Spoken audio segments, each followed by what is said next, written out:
Fresh Start by the Emirates Youth Platform, powered by Ignite Training Institute and Digest.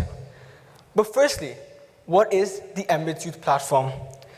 The Emirates Youth Platform is a student-led organization within the UAE aimed to promote collaboration and conversation among the students of today. But however, what does Ctrl-Alt-Delete, a fresh start, mean to all of you?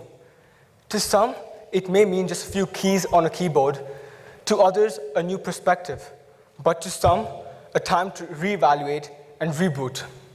Today is just about that, how the youth interpret Ctrl-Alt-Delete. We have speakers and panelists from across the nation who have gone through loads on rounds of applications and interviews to be at this event today. We would even like to thank Taj GLT for this magnificent venue here today and having an opportunity to have an in-person event accompanied by a live audience at home. So without further ado, I would like to invite the co-founder of EYP, Ishan Maheshwari. Thank you.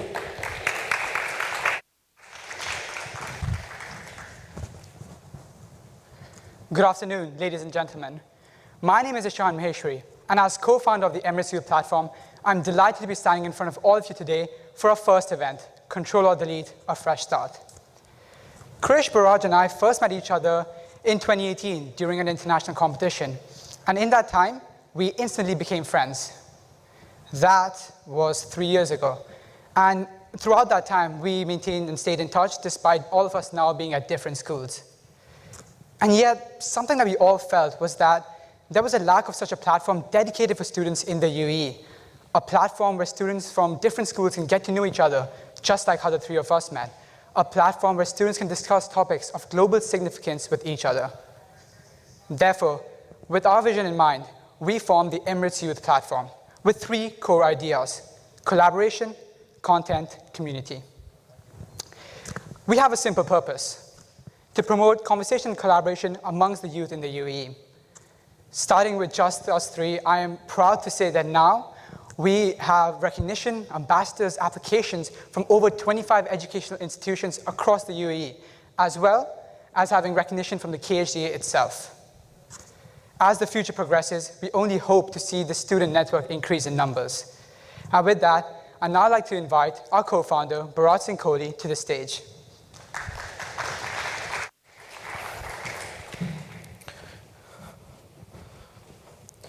Thank you very much, Ishan and Krish.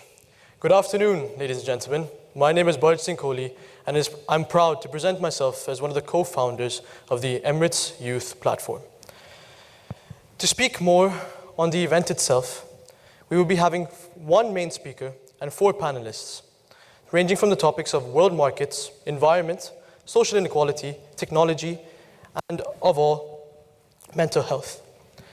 Within each of these topics, the main speaker will present their speech with their array of topics and break it down alongside their panelists in the aims of encouraging collaboration and conversation amongst the youth of today. I'd like to thank all of you for coming along, as we have a great event planned for you. And to start things off, we'd like to bring up onto the stage our first keynote address of the day, Digest AI, and their respective CEO and COO, Kudus Pativada and Adam Nasser. To give a brief description of Digest itself, Digest are on a mission to computationally understand and teach the world's knowledge to students, and aims to help anyone from anything by using proprietary algorithms that summarize and create sets of flashcards on any textbook in the world. Without further ado, let me bring onto the stage our first keynote address. Thank you very much.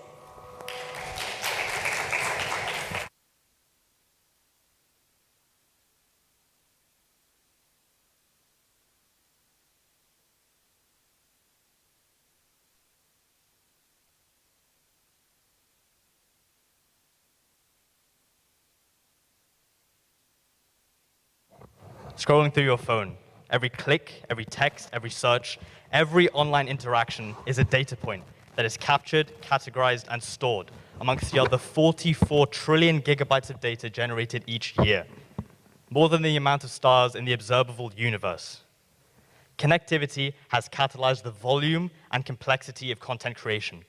There is so much to learn at any given moment, all at our fingertips. But just as there is this need for us to capture, categorize, and store our data, so is there this need for our knowledge that is available to us in such capacity. But education has failed to keep the pace of technological advancement. We view time as a barrier to learning. So to remove this barrier, to make learning fast and plentiful, we created Digest, an app that integrates AI and machine learning into this industry that has been deprived of innovation for so long, education. Digest is an app that aims to deliver technology to students that will allow them to better understand study material by surfacing machine-curated explanations. We're able to curate flashcards and summaries using nothing more than a picture of text. And through our partnerships with Ignite Institute and Forster Thomas, we are able to provide students with a network of admissions counselors and tutors all in one hub. We are now open for early access, but you must be quick. Audience members, take a moment to check your emails. Online attendees, check the live stream chat. There, you will find a link to the Digest Early Access waiting list. Sign up with your email to secure your spot. To jump ahead in the queue, refer some friends with the generated link. The race has already begun. But the race began 6 months ago by us, the youth. We were designing and planning the future of learning. Together, we created an application that hasn't been created by big tech industries. My name is Kadis Pativada, and this is Adam Nasser. And why am I telling you our name again? Well, because you're going to hear a lot more about us. And that's not me being cocky. That's not me being overconfident. That's me recognizing the paradigm shift present in the world today, where the youth are creating companies rather than aspiring to work at them, where the youth is planning the future rather than just being excited to be a part of it. Today, the youth has a different meaning.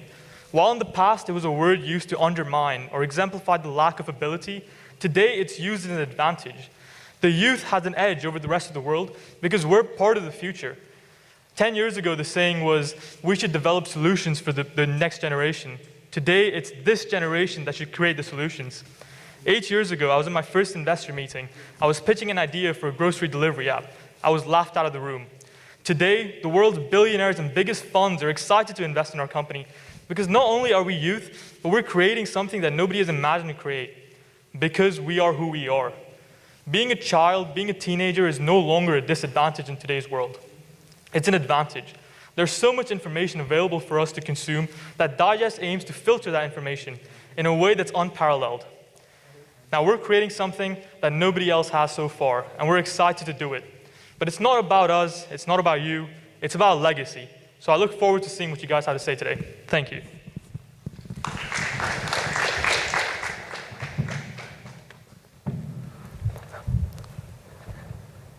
Thank you so much, Digest, for that wonderful speech.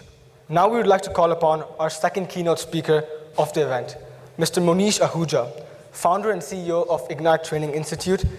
Ignite Training Institute is the leading STEM institute in Dubai. They help students from all age groups who need assistance in science, technology, engineering, and mathematics. Having specialized trainers for each subject, as well as catering all types of learners in their USP, they have now produced many world toppers in the last 8 years of their existence.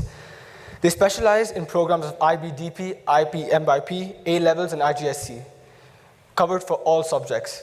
So ladies and gentlemen, let's put our hands together for Mr. Monish Ahuja.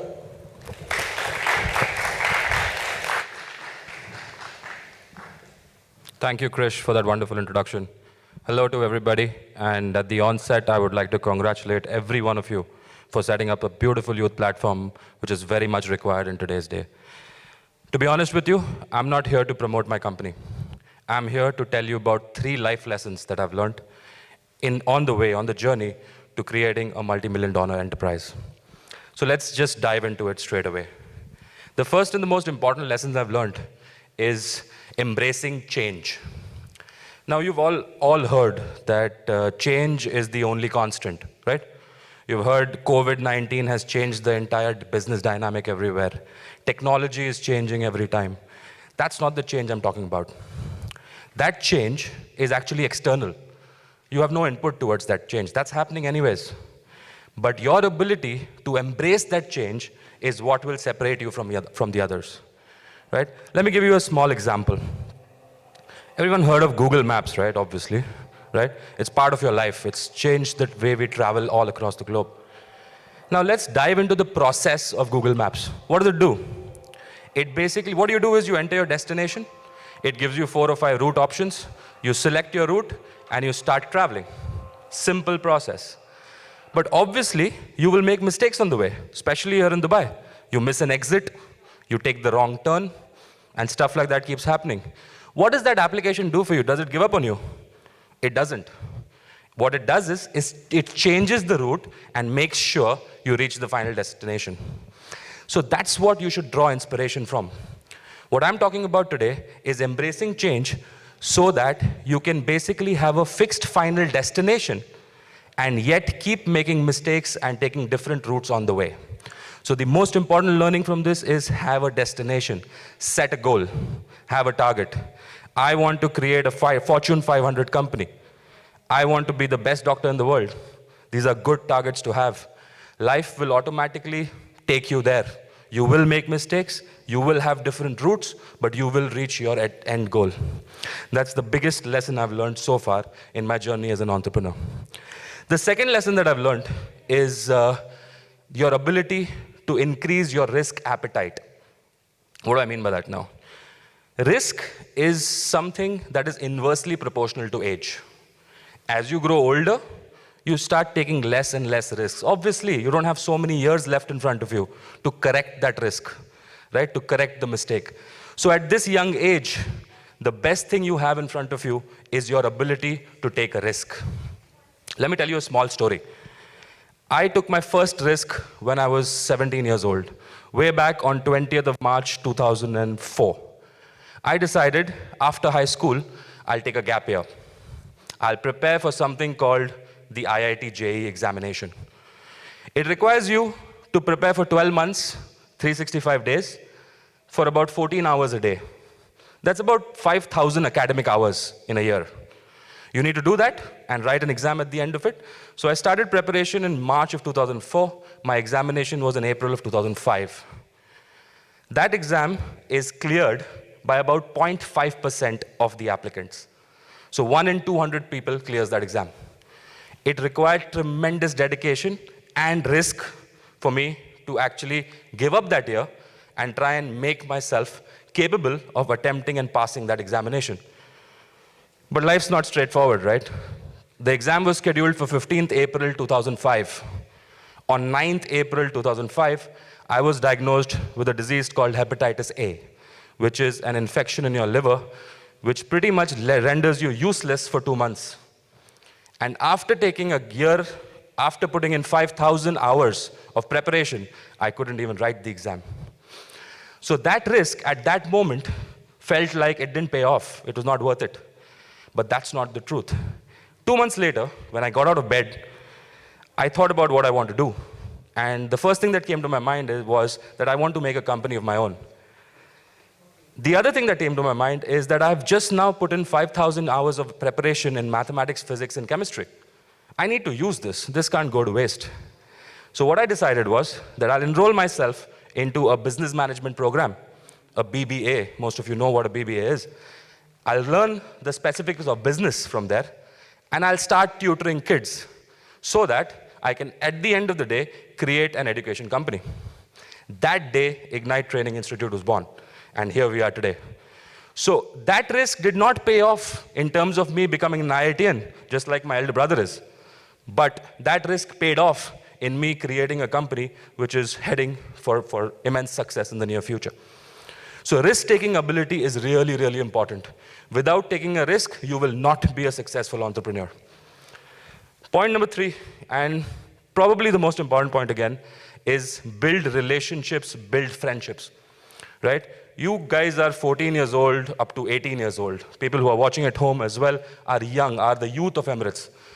So what I would suggest to you all is build and value friendships. I'll give you a couple of examples. I met my wife about when I was 14 years old. I met her when I was in grade 8. And today, we've been successfully married for 7 years. I know her for 22 years. My business partner, Sumit, is a friend of mine whom I met when I was 16 years old. I'm 36 today. I met him 20 years ago. So my life partner and my business partner, both of them come from the age that you are at the moment. And that is because I trusted my instinct of valuing relationships and valuing friendships. Because the friends that you make right now will stay with you for the rest of your life. These are the checks and balances in your life which will always be there and drive you in the right direction. Once again, I would really like to thank Emirates Youth Platform for doing this. Just a quick word on what we do. I am the founder of a company called Ignite Training Institute. We help students over STEM subjects. And very recently, I partnered with a group called Brighter Education Group. They have 3 companies there. Brighter Prep, I'm sure you've heard of that company. Brighter Prep prepares you for admission, for entrance examinations all across the globe. Brighter Admissions, which prepares you for admission procedures for applications to universities. And Go to University, which is a fantastic portal which stores all information about all the courses across the globe for bachelor's and master's. So do take a look. But thank you for your time, and I'm pretty sure that you're going to be successful in life. Just keep these 3 lessons. The final summary is, make sure that you embrace change by setting goals. If you have a goal, your change will not affect you that badly. Take risks and build relations all along the way. Thank you very much.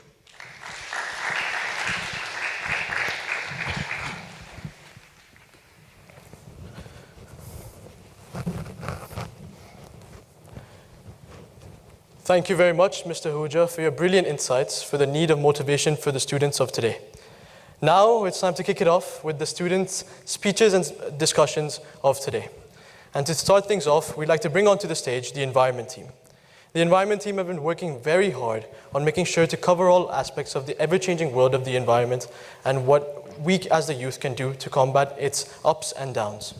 So, without further ado, I'd like to bring onto the stage the main speaker of the environment team, Paridhi Bhatia.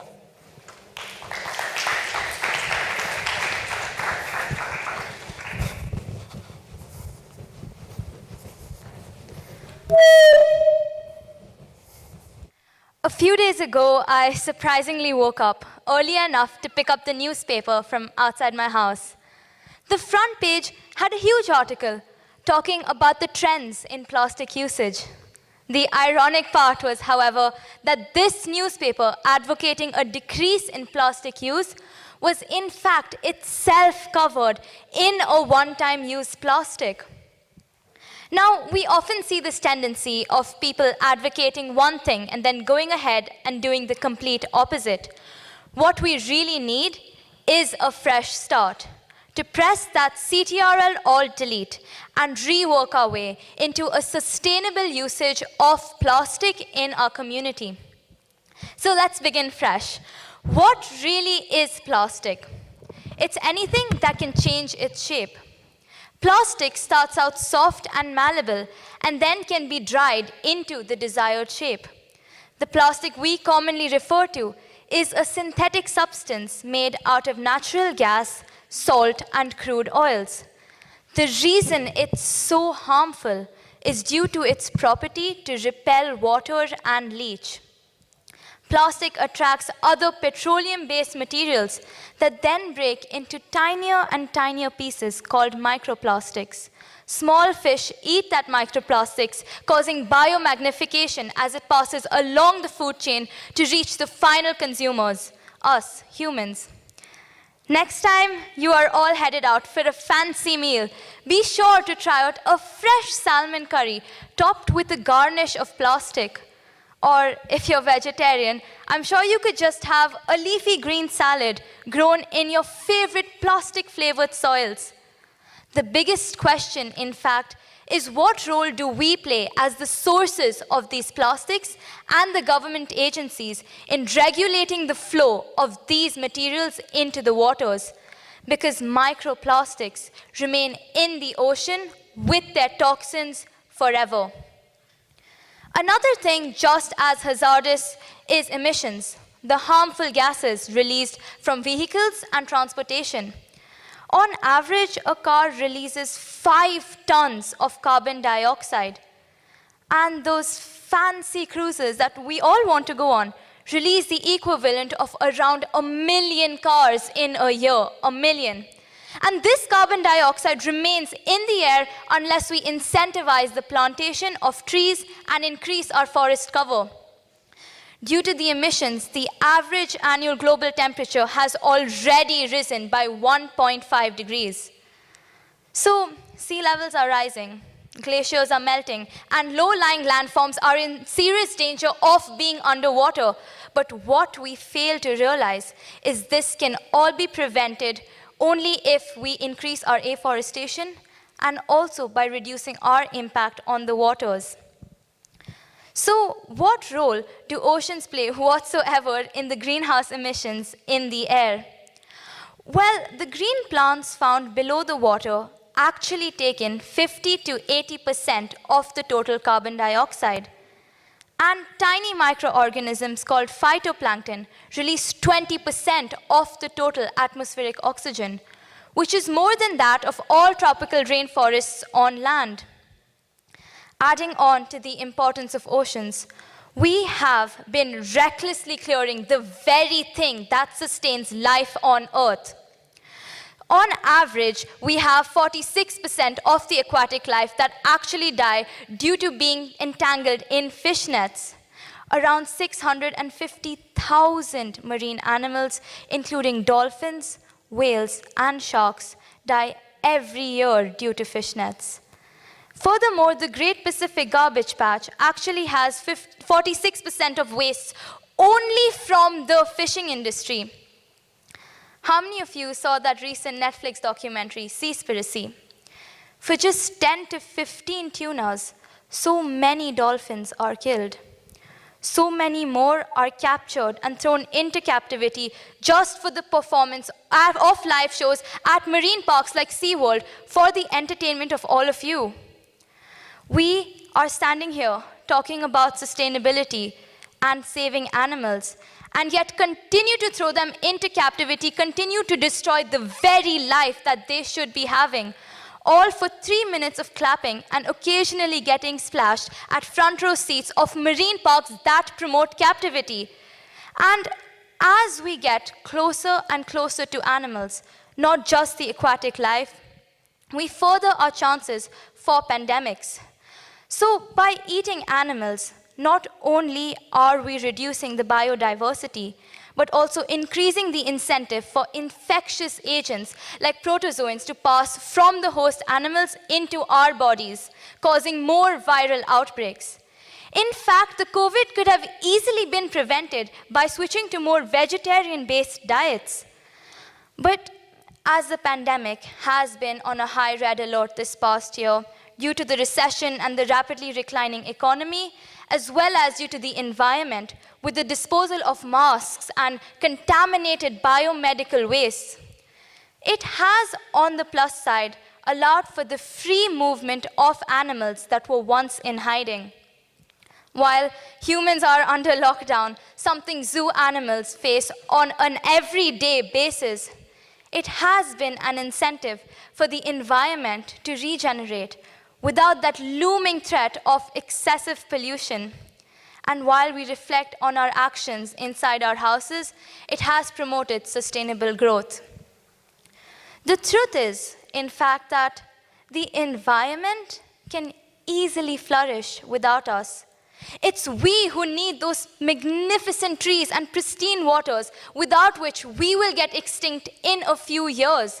So why do we continuously harm the environment? Why do we throw animals into captivity when we ourselves are unable to restrain from going out, even at the cost of our own health? Why do we continue to use fossil fuels and high-emission cruises when there's an ample amount of sustainable materials? And finally, why do we refuse to stop using plastic when there are freely available natural resources? We have pondered over all of our actions this past 1 year, and it really is time to press that Ctrl Alt Delete and have a fresh start, because I stand here for the regeneration of this wondrous biome we are blessed with. The question is, do you? Thank you.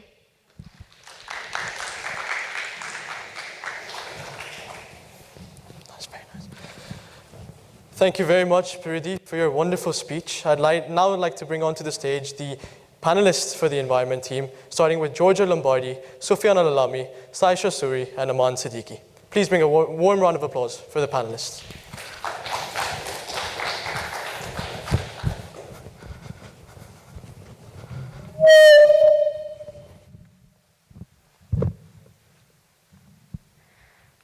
We'd now like to open the panel discussion and like to hear your thoughts and insights on the topic.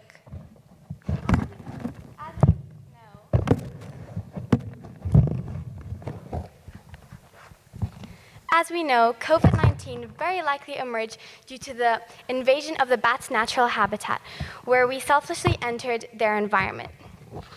Now, particularly in the wet markets of Wuhan in China is likely where the first case of coronavirus first occurred. This is because in these wet markets, live and dead animals in tens and thousands are bought and sold through private traders, which are often illegal.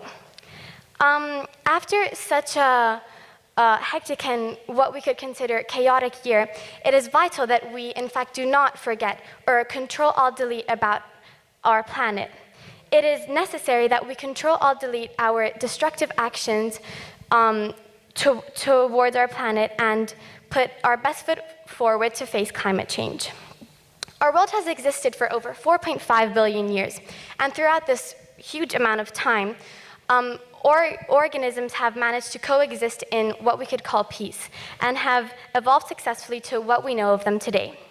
However, as the rise of industrialization has occurred over the past decades, humans have successfully managed to destroy the interdependence between organisms through things like industrial farming and fishing.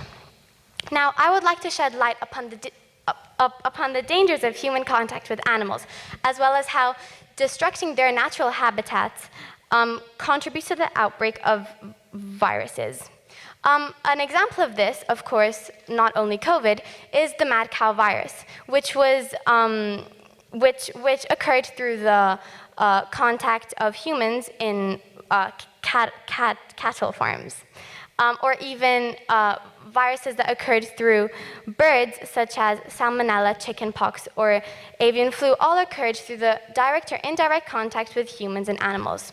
All of these viruses are of zoonotic descent, and 3 in 4 of the infectious viruses that exist in the world today are caused due to the direct or indirect contact from humans with the blood of other animals or even their feces and urine.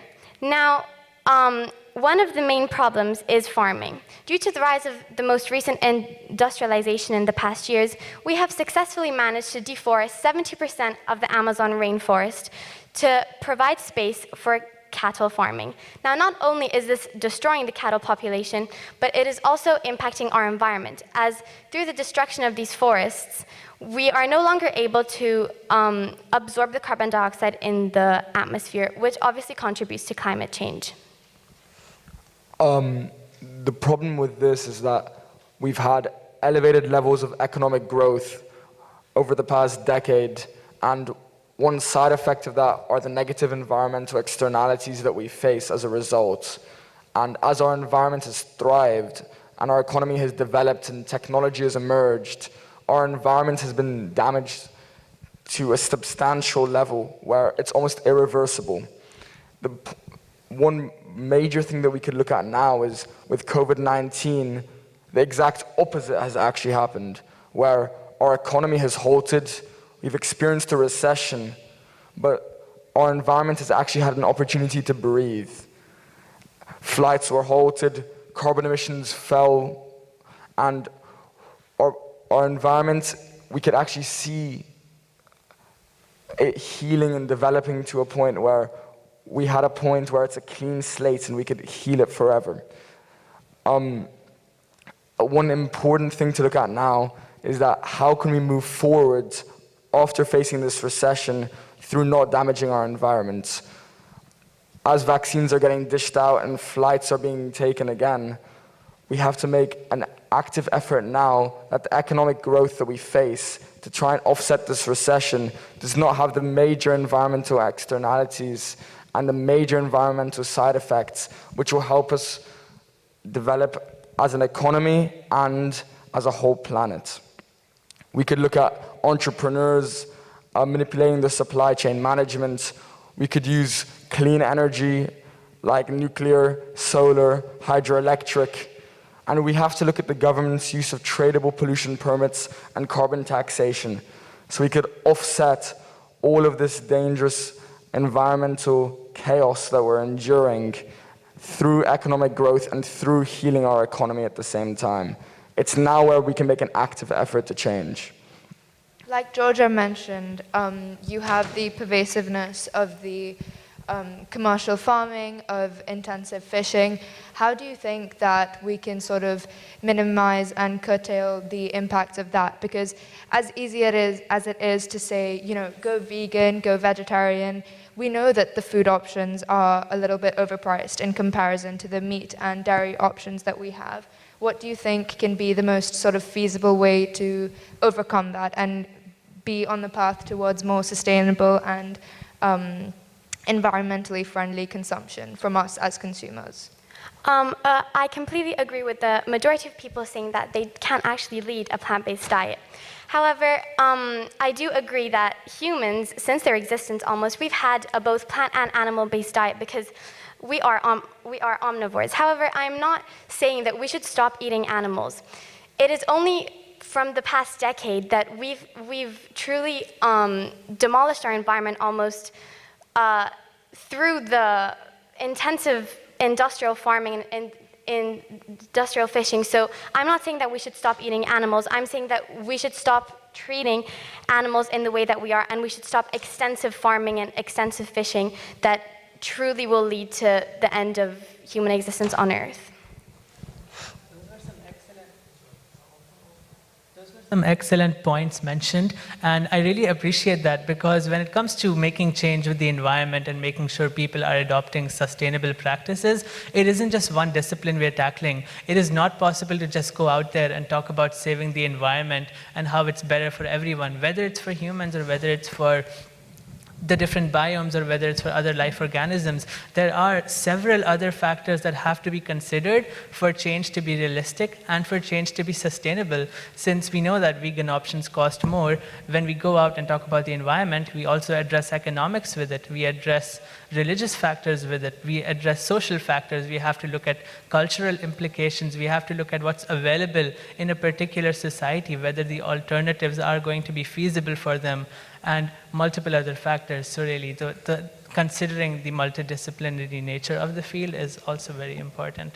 So if we begin looking nationally, we have the UAE, which has started with the Global National Climate Change Plan, and this was ratified in 2017, and it sort of acted as a roadmap to bolster international climate change mitigation around the world. It aimed to act as sort of a network and sort of a beginning of legislation with aims to reduce carbon emissions by 2 degrees in the UAE. And then internationally, we have the Paris Climate Accord, with the USA being the only country that wasn't signed to it in Trump's administration. However, when we had Biden, within his first week, he signed back into it. And this does sound good, and this does sound like we are on the verge of progressive climate change. However, it also shows that it is an extremely volatile topic. You have governments of the day sort of signing in and signing out of this accord, which is so influential, so pervasive, and it creates a platform for countries all over the world to come in and sort of dish out their ideas and act legally binding towards reducing carbon emissions. And when you have a country like the US not present or present and then not present, it really raises concerns as to whether climate change is on the forefront of their missions as the government itself. So this isn't something that should be a partisan issue. This isn't something that should change with the governments that are in office. This is something that is bipartisan and something that should be agreed upon wholly by the government firstly, and then the citizens acting along. And I agree 100%. But one thing we do need to look at is that no matter what type of individual effort we can make to offset climate change, these major multinationals, which are given the pass by governments, are allowed to pollute and destroy our environment, and to a level which is incomparable to the small amount of things like our mini pollution that we do and our plastic bags that we use at the supermarket. However, at the same time, it's important not to undermine these many issues, and as well as us making a small change, we have to look at our governments to make a mega impact and regulate the type of pollution that major multinationals and huge companies can do across the world. What do you think are some small efforts that we can make individually to offset climate change? Well, of course, these were some very important points made, and I am so glad that we've discussed the role of governance as well, and ultimately addressed the multidisciplinary nature of this field. And apart from that, there's also the question of what can we as individuals do. It might be easy to blame governance and policy sitting in air-conditioned rooms, but it also comes down to what we as individuals go. So before we close off this panel, that's a question I want to leave with all listeners. What can you as an individual do to improve your sustainable practices individually and in the community to live in? So thank you for listening, and we hope you have a wonderful day ahead.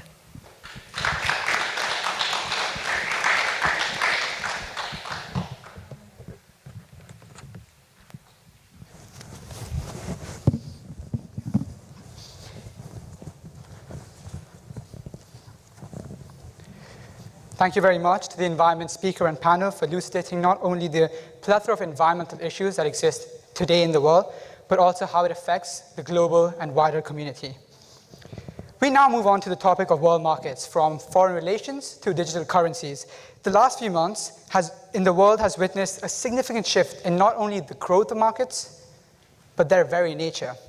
So without further ado, I'd now like to invite our main speaker for this topic, Theo Abramo.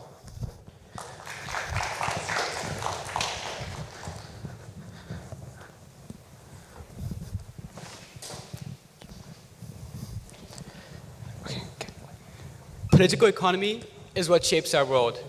As our society evolves and progresses, there have been three fundamental occasions that catalyzed a shift into a new era, completely transforming our modern way of life.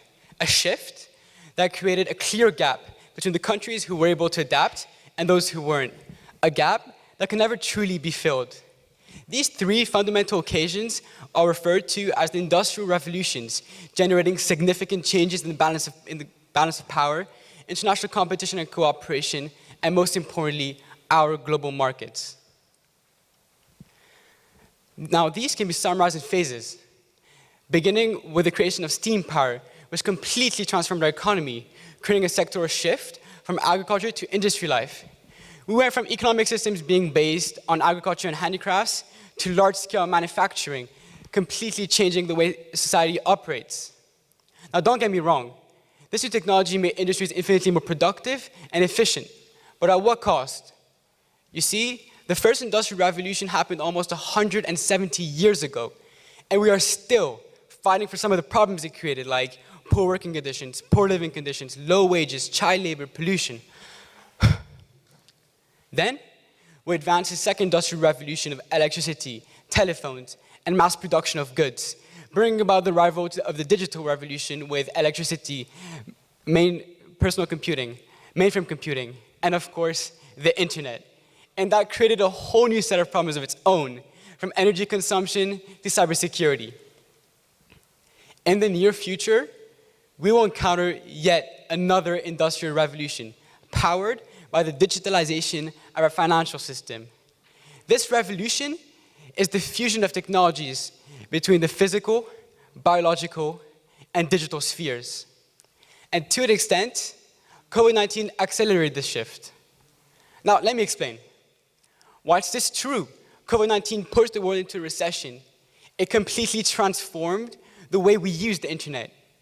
We went from using the internet for quick Google searches in class, entertainment on weekends, and occasionally chatting to friends and family on WhatsApp, to it being our only source of communication with the outside world, and for most, their only source of income. The pandemic forced the world to go digital or go dark. Businesses had to make effective, yet brutal transitions, converting everything online if they wanted to survive. In a world of trepidation, isolation, and mandatory lockdowns, digitalization played a pivotal role in bridging the gap between a pre-COVID-19 era and our new reality, keeping businesses and society afloat. Whilst it's true, some businesses will revert to their traditional business models when the crisis abates, others may opt for a hybrid approach while they recognize the benefits of recurring revenues. For example, if we look at China and the way it handled the SARS pandemic in 2003, the effect of this pandemic was so bad and the death rates were so high that people imposed a self-quarantine in fear of the virus. Sounds familiar? Alibaba, a small company at the time, launched Taobao, a completely digital platform that allowed people to sell their goods online. And soon after, Alipay, which essentially is a third-party mobile payment system that was created to help solve transaction and trust issues that inhibited the growth of e-commerce at the time. A huge problem for China. This company, post-pandemic, decided to further develop this technology.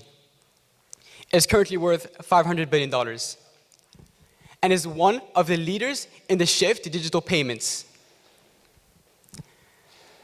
Digital payments like Alipay, WePay, Apple Pay, Samsung Pay, Baidu Wallet, QQ Wallet, all are part of China's economy and act as a backbone to its success. And some might even argue that it could be considered a public good. So I'm here asking you, what prevents other countries with already existing infrastructures to do the same in a post-coronavirus world? Thank you.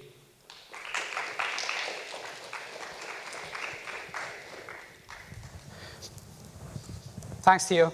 Now I'd like to invite our wonderful panel for this topic, which consists of Ibrahim Asmani, Yashita Saxena, Aryansh Rathore, and Ayush Dasanacharya.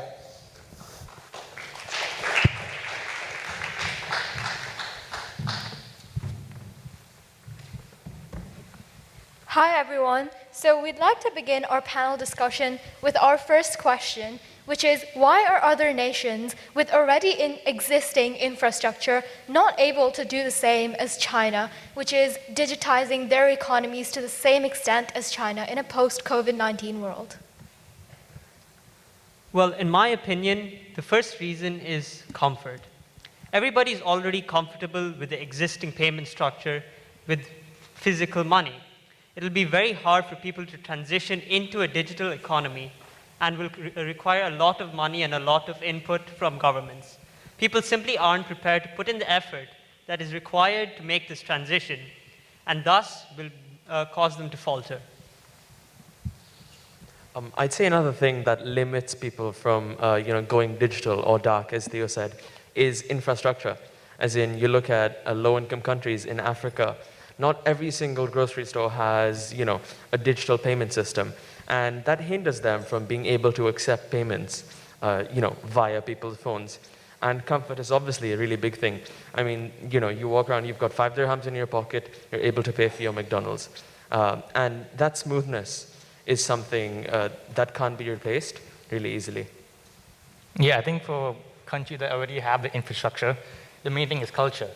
The main thing is, it's quite weird to stop using cash. I think Ayush was telling me before that in China, in the major cities of China, like Shanghai, there's no cash. No one uses cash. And just thinking about that is weird. To think that in the entire city or even in the entire country, no one uses cash. It's quite alien. And I think that's the biggest barrier for countries that already have the infrastructure. But in terms of countries in general, in barriers in general, the main thing is infrastructure. And I guess smartphone ownership is part of infrastructure. But just for some context, Pakistan, I know, there's 20% of people own a smartphone. And that's only 20%. It's 1 in 4. And while numbers might be a bit higher for phones in general, that's still a very low number. And that's a huge barrier to digitalize the financial sector. If people don't have phones, don't have the tech, then how are you going to use tech, right? And I'm sure the numbers are similar throughout the region as well as in South America and in Africa. So I think that's the biggest barrier, yeah. Yeah, that's a really good idea because there aren't that many nations in the world that sort of have the same infrastructure as China and America that have the capability of sort of digitizing their entire economy to the same extent. Moving on, how do you think China's dominance in digital currency affect the global order? I think that's a really good point to bring up because the USA at this point, which is the global standard, I mean, everything is benchmarked against the US dollar. The USA right now is inflation nation, right? The US Federal Reserve has, they gain 500 billion to 1 trillion US dollars by underreporting inflation by 1%. And that, so they have a lot to gain and very little to lose by underreporting inflation. And we've seen this everywhere, you know, lumber prices for wood have gone up 70+% in the last 3 months. So, you know, if you're a homeowner in the USA and you want to get some repairs done, or if you want to build a home, it is suddenly 70% more expensive for you to do that. For phone manufacturers, copper prices have gone up 40%. And, you know, at this point, it's like they are printing so much US dollars that it's devaluing at a rate faster than, you know, is available with other currencies. And I think that's going to cause, you know, a competition to the US dollar. You know, you don't want to put your entire net worth in something that's monopoly money, right? So going ahead, I think we're going to see a real shift in the paradigm that is the power that the US dollar holds in terms of being the global benchmark in regards to currency. I think competition in general, for the US, throughout US's superpower era, they haven't had much economic competition. The Cold War was mainly competition in terms of military capacity, so between the US, but China, for the first country, I think in the era of US being the superpower, there's a lot of pressure on the US in terms of economic capacity of the country. And I think you see this, this pressure already coming up with Biden already in his first speech to Congress, with his proposed plans of firstly the Americans' job plan and the families plan, I believe it is. The way he was trying to convince the Republicans was citing China. And he was telling the Congress, the Republicans, we have to pass this because we want to compete with China. I think that's a direct way you see how China's dominance in financial services, but as well as just in China's rise in general, it's putting a lot of pressure on the US. And personally, I think competition, or at least some competition, is good. And whether you think these plans are good or not, I just think competition in general, and whether that definitely threatens the global order, whether it changes it, that's depending on how these two countries react, really. Yeah, absolutely. Also, I find it extremely interesting you talked about the Cold War, and it's true that if you think about it, after the Cold War and the USSR's defeat, as we can say, the USA has been left undefeated, and I think the difference between, this such big difference between the values and cultures between China and the USA is so different that it will disrupt our world. I mean, as we've seen already with Europe and other countries, the US-China trade war has already played a huge impact in their economy. But moving forward, as China is now a leading member in this shift to completely digital payments, as you mentioned, and I just find it extremely interesting to find the role between which countries are going to be able to come on top of this race, and the potential impact this will have on the international liberal order that was established, per se, by the United States post-Cold War era.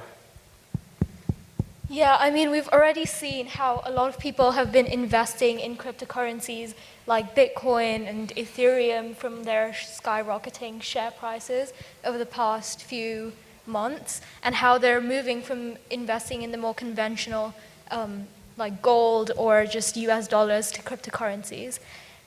Now, my next question is, how do you think the digitalization of the economies around the world would lead to financial inclusion?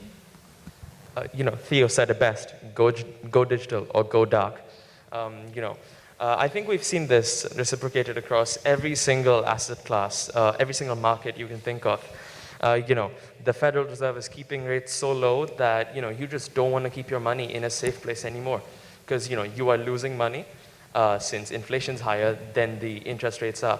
So people are going out, they're investing in, in stocks. We've all seen what's happened with GameStop. That was crazy, right? And we've all seen what's happened with cryptocurrency. Bitcoin has been on a trip of its own, 620% up, year to date, right? And I think this decentralization of finance, this shift away from, going to a traditional centralized banking institution, to put your money aside and let them play with it for you. I think that's going to shift to, something that's decentralized, right? Banks have defrauded people for quite a while now. We saw it in 2008, we saw it before that, and this has been going on. And, if we're moving away from something that is, less focused towards the guys at the top making all the money, and we're going towards something that is, in the public eye, that is definitely going to be, something that's going to be a move in the right direction. Yeah, I completely agree. Because, like you said, it's about decentralization. In our parents' and grandparents' days, what their advice was to do with money was to spend some of it and save some of it. But recently, you're becoming in charge of your own money. You're not putting your faith in banks or the central bank. You, like he said, you can invest in stocks and take charge of what you want to do with your money. This is basically giving power to people. I mean, you're allowing them the freedom to spend it in the economy, to boost the economy, or if they want to, keep it in something more safe. We hear like decentralization good, centralization bad, but I know you alluded to it a bit, but if you could explain why centralization is not seen as a positive. So centralization, I mean, personally, I think is not a good move. Mainly because of the fact that people can manipulate it to do things that they want to do. We don't, as humans, we don't look towards something that is necessarily right. We look towards figures that are authoritative. You would be much happier, going to someone that asserts power, asserts confidence, than you would going towards someone who is, weaker, say. And I think, having all of, a person who controls everyone's money is obviously going to want to make themselves a little shed on the side, right? So something like that where, you've got everything in the public eye, in the public domain, that reduces fraud, that reduces, the ability of someone to take the numbers, to take the facts and twist them to what they want them to be. I think that ability absolutely stops. Playing devil's advocate here, is it feasible for us? Is it a sustainable way? If we look at Bitcoin alone, already consume in a year, the transaction consume more electricity than all of Argentina combined. And if we talk about, don't even get me started on NFTs and all this new technology, it consumes way too much energy. Can we, as a planet, who are already struggling with growing impacts of our reckless consumption like climate change, is this feasible to consider this as a long-term growth, as a long-term strategy in development? Is it even feasible and sustainable? Well, first of all, I think it could be sustainable because by digitizing the economy, yes, we would be using more energy, but have you thought about the number of the notes that are printed like every day by the reserve banks of nations that are used by people? That would be like drastically reduced. So there would be negatives, but I think the positives would sort of overpower it, and it would, in the long term, be a more sustainable move. I think she brought up a good point there because, on a longer term thing, Bitcoin miners, people who verify transactions on the Bitcoin blockchain end up making more money and being sustainable just because of the fact that, they're running at a capacity that ends up making them a technical economy of scale, right? The average costs are brought down to the point where it is genuinely sustainable for them to be using that much electricity and for them to be putting that much back into the blockchain by verifying that many transactions and making sure that the blockchain is secure. I think, if we don't mind, back to the original question of financial inclusion, I think one thing is important is to realize how important financial inclusion is. And the way I like to think about it is it sort of bridges the gap between incentive and ability. And what I mean by that is the rich, the upper class, the top 1%, we say, they have the most ability to innovate, to go out on business ventures, to take risks, because, well, they have more security. If it doesn't work out, it doesn't work out. The poor, however, they're unable to do that, but they have the most incentive. They have the most to gain. They're at the bottom of the pyramid, and poverty is a quite vicious cycle. And so they have clearly the most incentive to come out of that. And what financial inclusion allows people, the poor especially, to do is access finance, access capital, to allow them to come out of that vicious cycle and come into the middle class and innovate, run businesses. And back to the overall theme, it seems like, financial and digitalization of the financial sector. FinTech seems to be a very significant player in helping with that. We talked about it a bit, it seems like. We talked about how all you need is very low cost, it's quite efficient. You just need a smartphone. It makes it quicker. You don't have to go to a central bank to have access to this. And that's very important for economic development, and it allows people, it gives the people the opportunity to rise, which is kind of what we want, what governments want. Yeah. And that's a good point, financial inclusion, right? Since going digital, it helps poor people, people who need capital the most, get access to it, right? If I showed up to a bank, in rags, they'd laugh me out, right? I wouldn't be able to get a loan, I wouldn't be able to open a bank account, and none of that would happen. However, websites like Fiverr, organizations that, let you loan money to people who need it the most, stuff like that helps, right? They've got a 96% repayment rate, and they're positively affecting people's lives around. Microfinance is one thing that's going to be, instrumental in development going ahead. All right, so I think we've discussed some great ideas here today. To end the panel discussion, I would like to leave you with a thought. Who do you think is going to lead the fourth industrial revolution? Will it be the American giants of Google and Facebook, Amazon, or will it be the growing Chinese companies that we've talked about today? Thank you.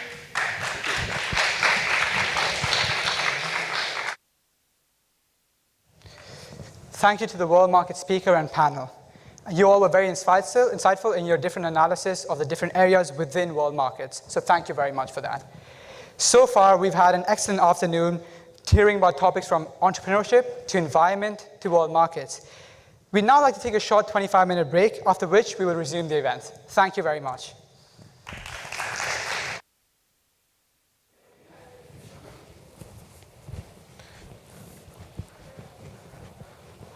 Welcome back, everyone. Hope you've had a restful break. It's time to go back to our speeches and discussions. And now it's time to bring onto the stage the technology team. The technology team have been working very hard on making sure to discuss the ever-changing world of technology and what we as a society can do to adapt to it. With that being said, I'd like to bring onto the stage the speaker of the technology team, Rishit Chatterjee.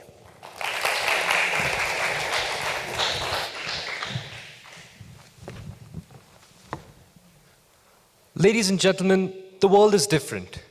That may perhaps be the most accurate statement made about the condition of the world at any given time, because it becomes more different with every passing second. The changes are subtle, but they are there.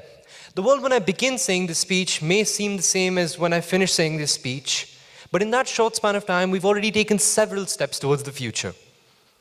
But stark differences are not so apparent in the short time that I'm focusing on right now. So join me on a little journey to the height of a previous era, the Industrial Revolution. What was the brand new in thing, so to speak? Steam engines, newly available in trains, boats, and ships, water-powered spinning and weaving technologies like the spinning jenny, which on their own aren't very important, but lend credence to this concept of automation, something that seemed so impossibly innovative at the time. I mean, at the time we were using electricity, we were harnessing the fury of God to power our machines. It seemed as if the audacity and creativity of human innovation would have no end, would have no further increase in technological prowess.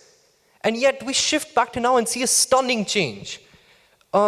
When electricity was the black gold of the world and light bulbs were the most impressive innovations, and contrast that to now, when the same things are relegated to novices of electronics. I mean, anyone with an Arduino kit can turn a light bulb on and off. And powering anything by steam might be the hobby of a particularly dedicated historian, but that's besides the point. What caused this shift, ladies and gentlemen? At what time and what thought process did we decide to shift to the technological superiority we've adopted today? I'll give you a moment to think about it. This is your moment to think about it. That was your moment to think about it. You've all had some answers in your head, or some inkling of an answer, or some thought process that you've started on to lead to some answer that's actually probably going to be correct. All of you are correct from some respect, but I can't extract everybody's answer in this one speech, and to assume one single answer would be a disservice to everyone else's answer. Therefore, I'm going to take everyone's answer under a single umbrella blanket statement. Circumstances in the present made people realize that their imaginations would lead them to the future. After the world wars that jump-started the information era, the imagination and creativity of human innovation extended beyond conventional ideas and means. We realized the future isn't some long-awaited stage that will come into existence at the end of our lives or even after we die. It's being created right here and right now. And the future is merely the stage of time we attribute to achieve sufficient technological progress to alter our lives significantly. For example, even when we decided that steamboats and steam engines might be the in thing, there was definitely scope to do more. When we realized that the future isn't to be waited for, it's to be created, that, ladies and gentlemen, is when technology began reaching the apex as it does today. Today, we've moved beyond anything someone from 100 years ago could even begin to comprehend. Today, the issue isn't what we can make, because our past as a race has shown us that we can do anything, make anything. We've experienced hardship and war that resulted out of a culmination of fear from too much military buildup. After seeing how much anarchy could happen, we used it as a catalyst to jumpstart innovation, to improve our own lives. After seeing how bad life could be, we used it as motivation to jumpstart development in every single sector. And we did. We started developing every sector until we tackled the beating heart of the human race: health. We decided that bad health and poor conditions, they're unacceptable for our supreme species. No one should be living in fear of having their life cut short so quickly. And so we decided to adapt our technology for use in the medical sector. We looked the Grim Reaper straight in the face, spat in his eyes, and snapped his scythe in half. With the complete abandonment of the medical industry, technology allowed us to keep failed hearts beating and dying livers passing. And yet, this power to preserve life, to prolong life, gave us this superiority, this arrogance, to believe that we could create life of our own imagining. Now, ladies and gentlemen, I'm sure you've heard of this concept of artificial intelligence. It's something that resulted out of humanity's collective God complex. We've advanced beyond solving fundamental problems in living and addressing some things as impossible. Nothing is impossible anymore, ladies and gentlemen. We merely haven't developed the technology to implement our proposed solutions to it yet. AI? We've only reached low-level AI sentience. Alexa, Siri, Google, Cortana, whatever virtual assistants that we have and assume to be artificial intelligence are at best virtual intelligences. And yet we still assume that we will end up creating a fully autonomous, sentient artificial intelligence. The question about such AIs isn't, can we do it? Because we're humans, we can do anything. Is it ethical to put them in a position of keeping our society running? We've assumed that they will take low-level employment and push low-income people out of life and service. We've begun to wonder, are they truly safe to employ in certain sectors? Will their automated intelligences, something that we will code to perfectly mimic sentience, be truly beneficial in the long run?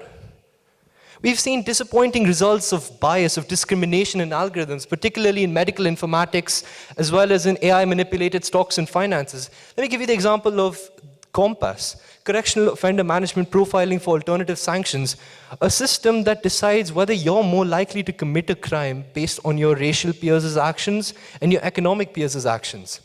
Sounds awfully racist to me. Now, are these AIs truly beneficial to us in the long run? Or will they continue to lead to what current virtual intelligences are doing? Except this time, with sufficiently advanced AIs, these actions will be purposefully done by a pseudo-brain dictating actual instructions out of its own volition. The issue of bias and discrimination in informatics leads me to the topic of information itself. Technology has advanced to such a point that the management and creation of overt physical structures, it's approaching obsolescence. Information is a currency now. And every person in existence within the online system that encompasses everything has some manner of information to trade, to barter, to give to someone else to manage. We've created a whole sector that someone from even 30 years ago would have trouble comprehending solely based on the management and understanding of large amounts of data. Big data. With such an exponentially increasing field, since everyone generates more information every second, it raises the question of how big is too big? When will big data become too big? With the sheer volume of data being passed every second, as well as its innumerable applications, it's going to launch 1,000 questions that I'm sure the panelists will broach after me. Now, ladies and gentlemen, as I come to the conclusion of my speech, I suppose what I'm trying to say is the world of today is very different as compared to the world of yesterday. Catalysts in altering the human thought process have sharpened our focus on the future to a razor edge. Technology now knows applications in every sector and has ranged from destruction to creation. The questions we propose to it aren't, can we do it? Because, again, we're humans, we can do anything. It's should we do it? Thank you.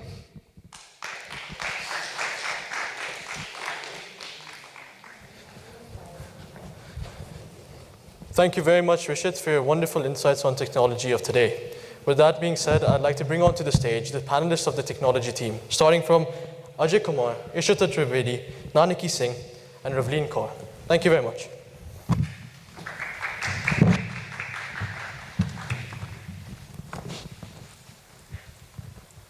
Right. Hi, everyone. Thank you for your speech. I think you put it all wonderfully. I think what we should really do is start off by looking at AI quite objectively as, what it really is. So AI is basically a branch of computer science which aims to simulate the human brain. We are essentially trying to create a technological bot that operates, that thinks, that can really do processes like a human brain can, like we can. So I think we should really get started with our discussion of AI from there. Yeah, I think it's important to look at AI from the history of it and how it's been developing. So there's this idea called Moore's law, which is that every year the size of a transistor, which is a component in a computer, decreases by about 2 millimeters. So if we apply this logic, the idea is that every year our computational power gradually increases. And when this happens, the idea is, are we going to reach the level of such attainment in technology that we'll be able to do anything we like, or will it just simply plateau? And I think that's definitely something worth looking forward to in the future. I think the problem with AI is that people have this big question mark around it. Is it worth it? Is it putting people out of jobs? We really have to look at it, and one example is Amazon. So the Amazon warehouse uses Kiva systems. They're basically robots that took over human factory jobs. Now, they did go ahead to create more jobs as well, because now there are more jobs in AI.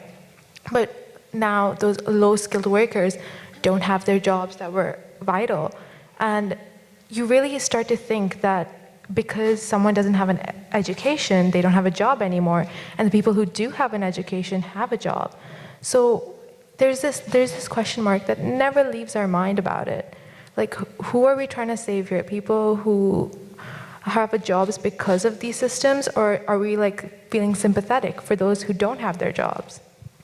And like any other thing that comes into this world, it has an economic impact, and obviously so does AI. So here are a few stats that I present to you, which very obviously represent what impact AI has had on the economy. So AI has the potential to incrementally add 16%, or in rough words, around $30 million by 2030 to the current global outlook. And also, our research shows that 45% of total economic gains will come from product enhancement and stimulating consumer demand that happens because of AI. However, AI also adds to significant disruptions for the economy, and this is because there are considerable costs that are associated with managing labor transition, especially for workers being left behind by AI, which was also what my other panelists talked about, which could reduce the gross impact of AI by around 10%. So, whilst we talk about AI, I think it is important to talk about, the cons of AI. And I think what we really should get at is bias and discrimination. And you mentioned it in your speech as well, that it is such a big contributing factor into how successful an AI bot can be in helping us in our day-to-day lives. And now there are a couple of types of biases that we should look at. The first being, cognitive biases. Just generally what is a part of our human brain. It is ingrained in us naturally. And okay, what I really should, I think, get onto first is that AI runs on data. It exists because we are feeding a computer model millions and millions of data points to teach it to recognize patterns and understand how the world works. That's essentially what we're trying to do. Now, what problem I think we get from this quite evidently is the quality of data. We can, let's say if we teach a robot to interpret speech, we can feed hundreds and hundreds of, let's say, voice memo points into that and expect it to learn. But it all comes down to how good the quality of data is, or what forms of data is, or really what types of data it represents. So from that, we get this issue of underrepresentation, which I think is such a big point now that, we try to form this inclusive society, but in AI and technology, we aren't able to reach every part of human life. And I just want to bring your attention to a very vital case study, which, and it was a study that took place in Boston in which Black Americans didn't receive the same level of care and the same level of access to medical care because of their color, because of the lack of data. So I think what we can all, at least what we've all heard, is that white Americans have access to better quality of better quality of healthcare, more healthcare, and what that essentially becomes is more data points.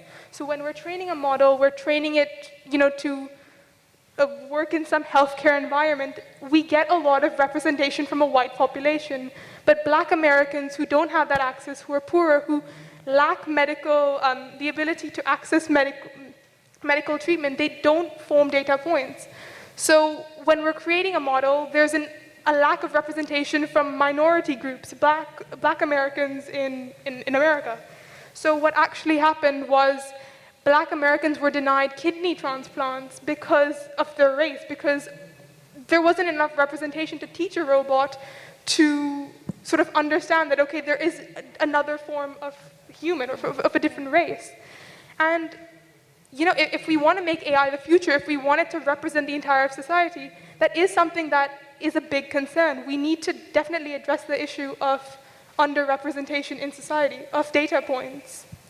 And let's be honest, most of us have access to Siri, we have access to Alexa, and how often do you notice that many of the accents and assistants that are used by Siri or Alexa, how often do you notice that they're not American or not British? It is so rare. None of the apps that I use have Indian or African or Hispanic accents. So then how can we make sure that AI will prevent the discrimination of different, societies and ethics in its functioning? I think, talking about what you're saying, I think it's all deep-rooted. It's all from the person itself. I think what happens is that because like discrimination is rooted into us, it's embedded into us. It's not something that it's not AI's fault. We've developed this technology and we've done it. We're the ones who've put it in, we've embedded it into it. So like Rishit mentioned in his speech, he talked about how there are some people who are at a disadvantage in judicial systems in America. So American judicial systems actually developed technology to see which people are more likely to become a convict.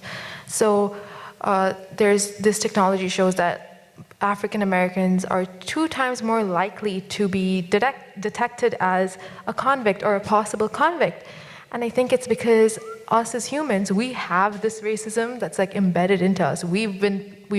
It's all around us. And because it's in us, we translate that into the technology that we produce and the technology that we use.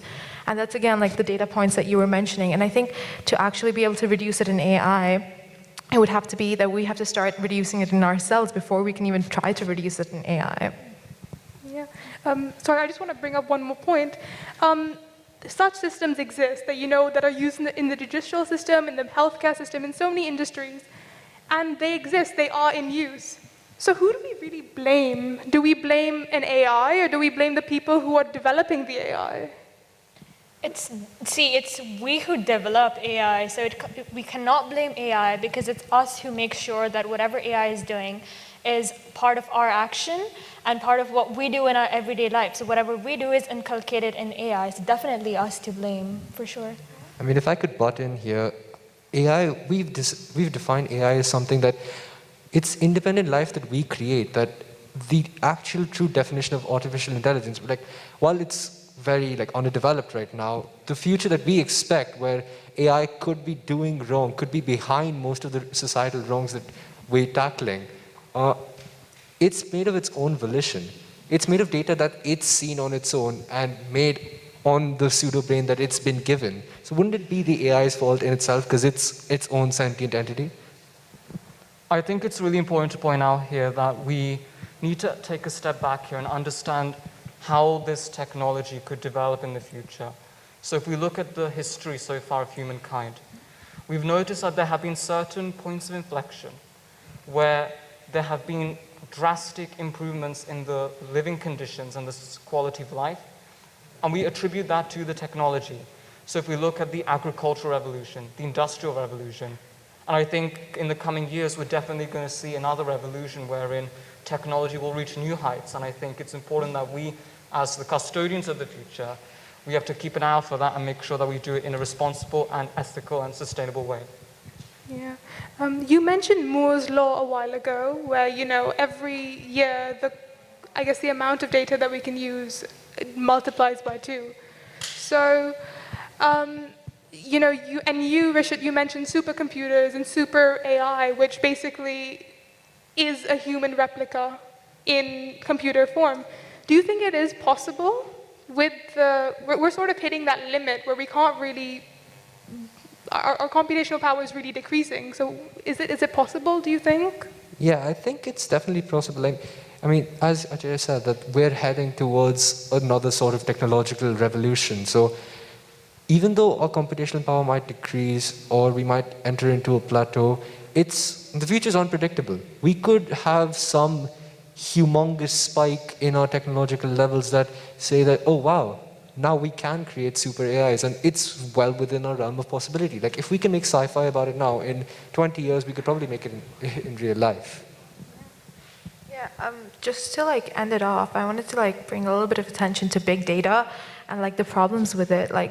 There's so much, we're advancing so much at such a fast rate, and big data is it's everywhere now. It's more than we realize, and it's not a very common topic. I think it's more about the fact that big data is taking over our lives, and for anyone who doesn't know what big data is, it's just volatile information which has a fast velocity, and it's about how there are some unethical practices that go on with big data, and there's this huge opportunity cost of when you can be investing this money into health infrastructure, why are we investing it into big data? But big data does contribute to health informatics and using data to help people in the healthcare industry. And before we go, we'd like to leave you all with a question. Do you think that we can inculcate human values in AI? Do you think it is possible for AI to ever have empathy, compassion, and sympathy for its users or for any of the information that it provides us with? Thank you so much.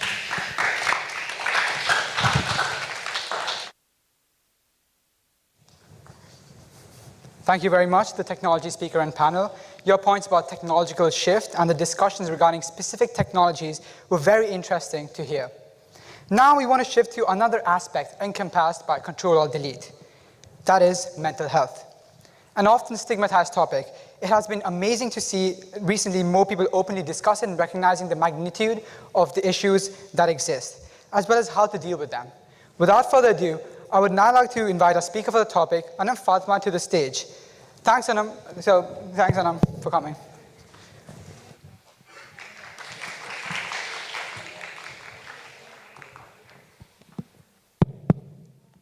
Hello. Life has the habit of throwing unexpected curveballs at us when we are least expecting them. The pandemic earlier last year was one such curveball that left millions of people across the globe in jeopardy when they were handling their own mental health. And a lot of these people did not go out of their way to seek medical assistance, to seek professional assistance, or even acknowledge their issues out there in the open, even though it was stressed multiple times by the government and local healthcare authorities. In such exceptionally exasperating circumstances, especially with the proliferation of new media, where merely surviving has become a challenge that is thrown at youth every other day, thriving, sticking to achieving your own goals, and most importantly, remaining productive is where the essence lies. A recent survey revealed that over 41% of the youth were feeling overwhelmed, not productive, and unable to manage their own issues, and also indicated signs of anxiety. Easier said than done. I am almost certain that if not all of us in this room, almost all of us have felt pressurized at least some point throughout the pandemic, and that indicates a call for the need to action. At the base of this stack, remaining productive and navigating our way through the challenges of the 21st century is very much possible, along with keeping our mental health in check. And that, ladies and gentlemen, is exactly what I would like to highlight under Spotlight discussion this evening. Your thoughts are far more important than you think they are. So the next time you face a situation, don't take it as a challenge. More importantly, take it as an opportunity for growth. Remember that every single opportunity for growth takes place outside your comfort zone. So instead of spending time, effort, energy, overthinking what the possible outcomes of any situation are going to be, spend the same time and energy to accomplish something fruitful that you can reap the benefits of down the line. It is not possible to remain in control of every situation every single time. But what we can remain in control of is how we react to these situations. We are all blessed with positive qualities within all of us. But what a lot of us do is fail to acknowledge them, or worse, even downplay them. We as youth are changing all the time. We are growing, we are developing, and most importantly, we are becoming more mature day by day, which emphasizes the need for us to make the right decisions, or at least ideal and healthy decisions. If ever you feel overwhelmed and find yourself unable to tackle your own issues, I cannot stress this enough. Ask for help. It takes a lot of effort and energy, courage, to go out of your way and let someone know that you're finding an issue handling all the things you're tackling. And it may be a little undermining for you initially. Trust me, it's normal. But going out of your way, building up that courage to let someone know that you could use some help can actually make you be looked up to. Channel your inner thoughts, feelings, and emotions through an art form. It could be singing, dancing, writing, journaling, absolutely anything that makes you feel fulfilled. The idea here is to channel all your thoughts and emotions into something productive and let the public know. This could either be done professionally by taking proper lessons, or it could be done self-taught. Either ways work. As long as you are feeling fulfilled, you are feeling less overwhelmed and far more happier and content about your own self, you are on the right track. That is exactly what we wanted to work towards since the very beginning. At the end of it, the pandemic taught us some vital lessons, left our existing provisions that sustain our very lifestyle in jeopardy, and took a toll on the mental health of millions of people across the globe. And that brings us to the question, has coping with mental health and response to recoup become subjective? Ladies and gentlemen, when the existing systems have already been disrupted, starting over from scratch, this time with more experience to build back better, should ideally be our way to navigate through the accelerated modernization of the 21st century. And on that note, here is to Ctrl, Alt, Delete, a fresh start. Thank you very much.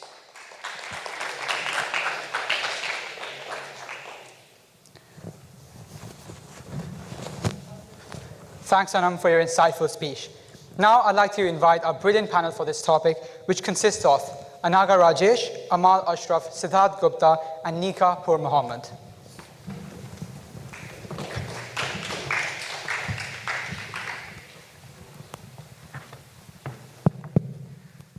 Hi, I'm Amal Ashraf. I'm a senior at GEMS Modern Academy, and I was the leader, organizer, and speaker at the KHDA Wellbeing Conference 2019 and 2021. Alongside that, I was a panelist for positive education and well-being at the Middle East Youth Expo, Abu Dhabi 2020.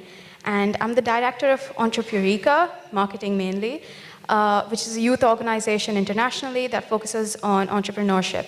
And I'm really excited to be here.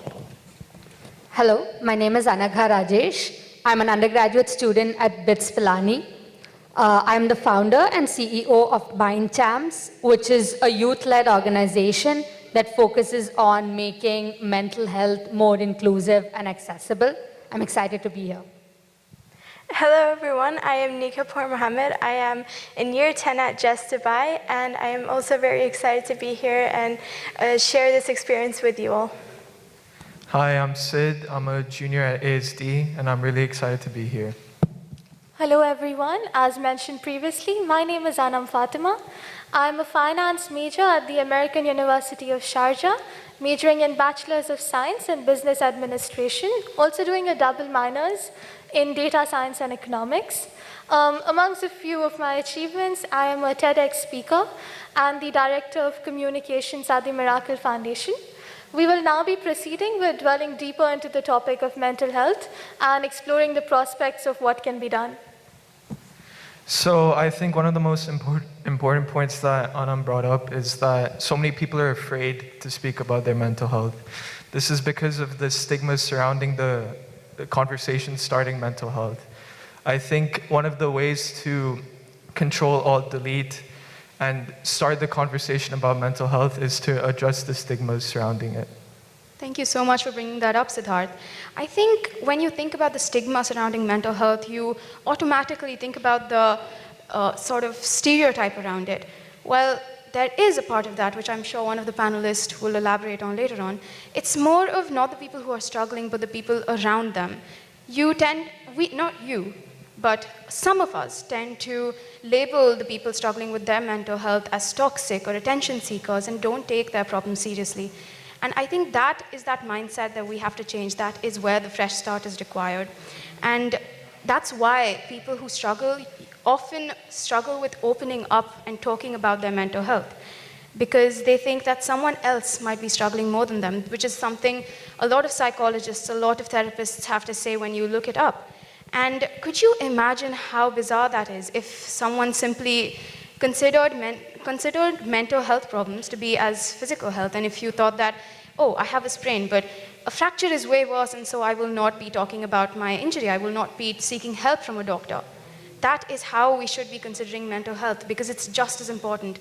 And I think the problem with that is that it cannot be diagnosed because you do not see these expressions out in the open. It's something you suffer with inside, and that's why it's very important to talk about them. And I think Nika has more to say on that. Yes, Amal, I completely agree with you. And during this pandemic, it is very important to keep these in mind. And a way that I think that we should as humans can destigmatize is creating safe spaces for people to open up about their mental health and be comfortable in letting other people help them or letting other people know how to help them.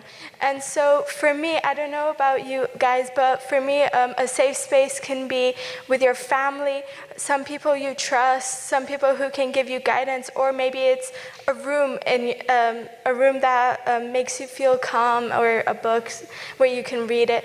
And I think that especially during this pandemic, that having safe spaces is really essential to keep yourself centered and ask for help, definitely. And do you have anything to say about it, Sid? Probably that the safe spaces about mental health should be in communities rather than government-based. If it's community-based, it'll make it feel more real, and it'll open up the conversation within communities, which can open it up to the whole country and the world. To add to what my fellow panelists mentioned about exploring and finding safe spaces, I do want to make it extremely clear here, I'm sure we would agree on this, that even though we're mentioning examples of safe spaces, finding safe spaces are always very subjective. They depend on your relation with your peers, your family members. So it can be any of the examples we are mentioning here. It can be anyone that you find to be your safe space. So adding on to that, something that's very connected to safe spaces is who exactly has access to safe spaces. So there are people from relatively privileged backgrounds who can access therapists, who can access community-based recovery programs. But there are a lot of individuals coming from relatively underprivileged backgrounds who find it very hard to access mental health support, including safe spaces. Now, another aspect is when an individual is often suffering from a mental health condition, the first tendency is to go online and look out for resources. Now, a big challenge with this is most of the resources that are available are very, very centered on Western countries and mostly relating to maybe white men. So even most of the research studies that have been conducted by health authorities or by psychological associations are relating to these groups. So when it comes to individuals from, say, South Asian countries or from Middle East, or even individuals coming from different gender backgrounds, such as the LGBTQI community, it's very hard for them to find the sort of resources that can help them out. And that's why I would like to say that democratization of mental health resources is very, very important. And this is something that my organization, Mind Champs, is currently working on. So we are working on creating content that are relative to people in South Asia, people in Middle East, relating to mental health. And we're also training young people to create inclusive and meaningful content about mental health.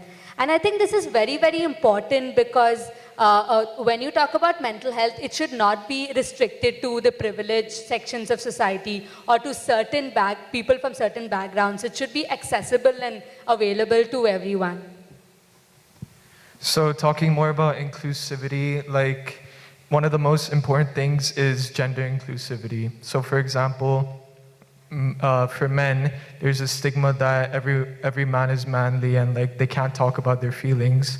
But if they do talk about their feelings, they're seen as unmanly. So I think one of the most important things to open up the conversation about mental health is to make it more gender inclusive. So I think Nika has something to say about female. Yes, definitely, Sid. And to add on to that, not just men, but also women and females, they also might feel pressurized. As Sid said, some men might feel that the society might not provide ways for them or accept them if they show their feelings. Women also, because in females in society, it is most famously known as women are not really recommended to answer back to men or fight back or argue or do anything of the sort. And this also relates to this gender inequality.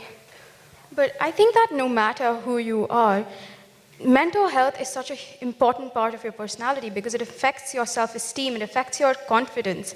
And not seeking for help is one of the worst things that you could do that affects it.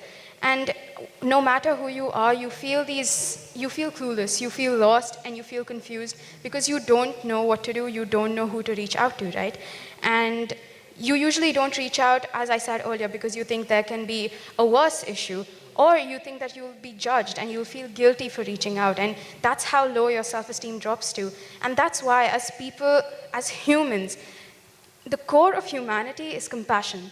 And that's what we have to represent in times such as these. In the pandemic, while we've been lonely or isolated, whichever you might be feeling, I think the most important thing is to realize that you're human and you have to be compassionate. If you aren't struggling, there is someone around you who is. And if they aren't being able to reach out, it's your duty as a human to empower them to do so. And that's the fresh start that we all need. And I think talking about compassion from a very different perspective compared to what Amal has been talking about, there are also a lot of people who are caregivers for individuals suffering from mental health conditions, and they themselves start feeling depressed or feeling anxious because they feel they're not able to assist their loved ones as much as they want to. So if you are someone who's supporting an individual with mental health conditions, it is possible that you experience compassion fatigue. And this compassion fatigue is not because you don't love the person you are caring for or you are unempathetic. It's because there are certain limits to you as a person as well. So compassion fatigue is real, because when you are trying to care for a person and you feel that, you start suffering from mental health conditions yourself, it is important to take a break. It is important to open up about that as well. So it is important to be compassionate of people around you who are suffering from mental health conditions, but at the same time, it's also important to take care of your mental health as an individual and as a caregiver. While Anaga talks about, self-empowerment, I think one of the most important things you should do when you're taking care of your own mental health is to educate yourself. Because no matter how petty you think your issues might be, you need to understand that before you get into a worse place that you reach out. And how to do that is to educate yourself. If you want to even help the ones around you, you need to educate yourself. Because in our heads, in our minds, it's so standardized that if you're depressed, you are going to be staying up till 4 or 5 in the morning, you're going to be listening to sad songs, you're going to be watching sad movies, you're going to be crying all the time. But that's not what depression looks like for everyone. And it's the same for other mental health issues, such as anxiety. And it's certain aspects of our lives that add on to those problems, which is why you can't have that one stereotypical thought about mental health. You have to know that it's different for everyone, that it keeps evolving, and people have different ways of expressing them. So as I said before, compassion is the key to understanding those problems. And before you help anyone else or help yourself, you should educate yourself about it.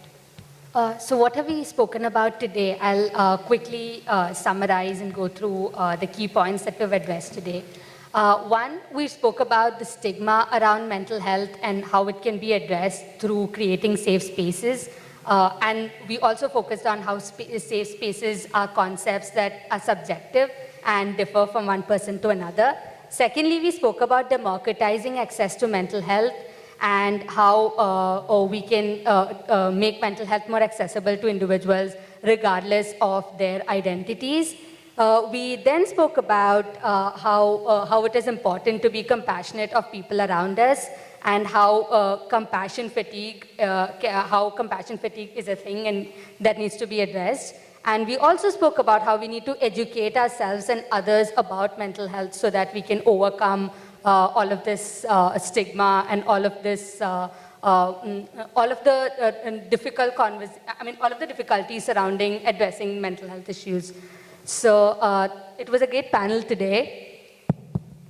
At the base of this stack, tackling mental health issues requires a change in mindset, and at the very least, the ability to adapt to flexibility. We will leave you with that thought. Thank you very much for listening to us, and have a wonderful evening ahead. Thank you once again.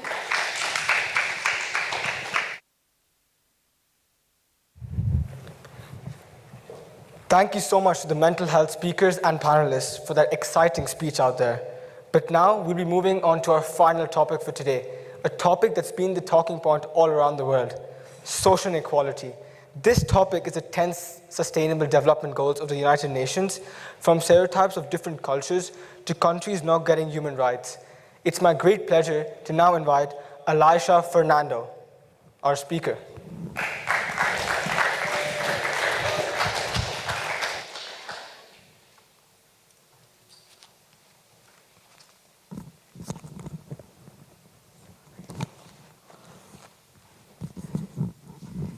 Did you know that the world's top 1% have more than twice as much wealth as 6.9 billion people combined, while more than half of humanity lives on less than $5.5 a day?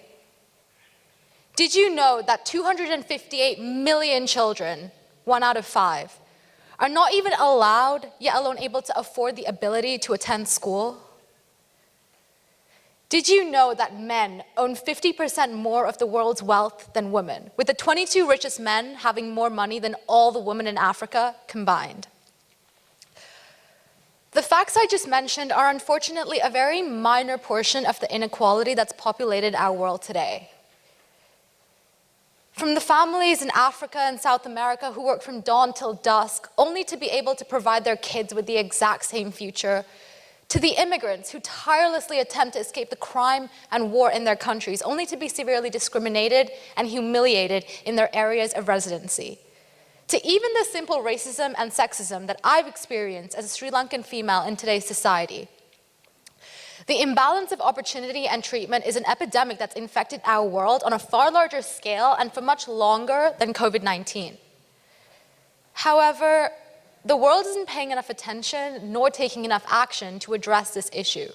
And the majority who've tried to speak up about it have been silenced by the arrogant attitudes that today's society entails. I once gave a speech about racial stereotypes to a group of students and felt so empowered and influential after that experience, only to find that they not only made fun of my speech afterwards, but mocked my entire race and the stereotypes that follow along with it. This was very disappointing for me because my speech was me doing what I can to help reduce the racial inequality gap and rid off the many stigmas that society holds.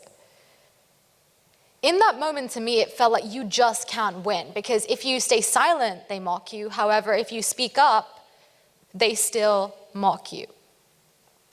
While that is a more dramatic example, sometimes even simply entering a room and not having people speak to you, knowing it's because you're different, is a very draining thought that millions of people around the world go through every single day.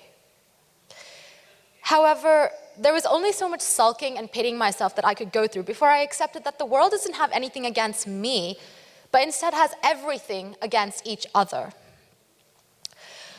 Whether it be the violence inflicted against Asian Americans in America, or the overworked, underpaid, and exploited sweatshop laborers in Bangladesh and our similar third world countries, or the police brutality consuming the citizens of Myanmar. Whether it be Daunte Wright's murder for being an ethnic minority, or Sarah Everard's torture and murder for being a female, or the murder that the wealthy enforce on less developed countries by manipulating them and eating up all their resources.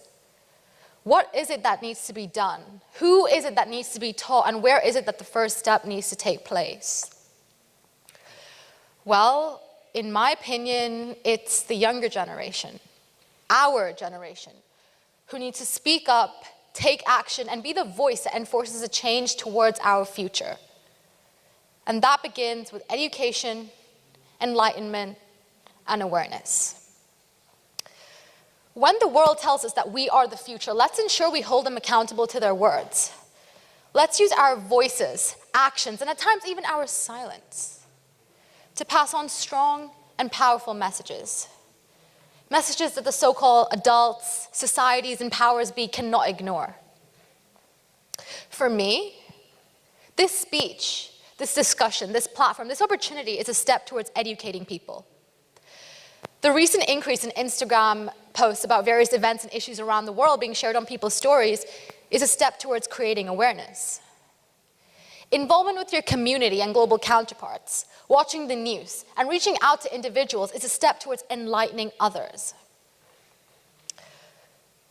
And with that, I encourage you and I welcome you.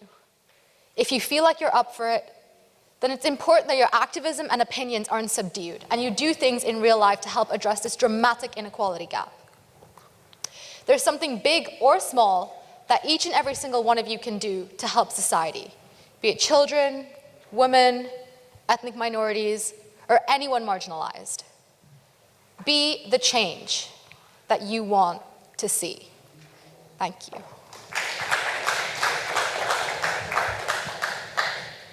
Thank you so much, Elisha, for that heartfelt speech.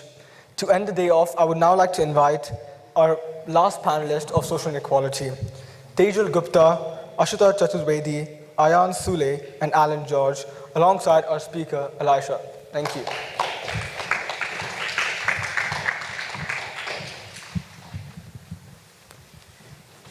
To start off the panel discussion, what do you guys think? So starting off with Elisha's point on Sarah Everard, she was murdered and after being kidnapped by a police officer. I'm sure you've all heard the statistic of 97%. It was argued repeatedly, it was all over social media, and there was countless numbers of for and against and people saying it wasn't real. It was real. 97% of over 1,000 women in the UK aged 18 to 24 have experienced some sort of sexual harassment in a public space. 97%. That's of 1,000 women, and that's from 18 to 24. What about all the people younger? What about all the women older? What about all the women that weren't taking part in the study? That was 97%, and it wasn't even all the women in the UK. So you said that the systemic issues surrounding gender discrimination in the UK, and as we saw after Sarah Everard's murder, there were mass protests, there was an international movement for women to promote women's rights. Now, do you think that protesting is the most effective way to achieve radical change or systematic change in the world that we live in today? I think protests in general are the #1 way that forces people to listen. It doesn't.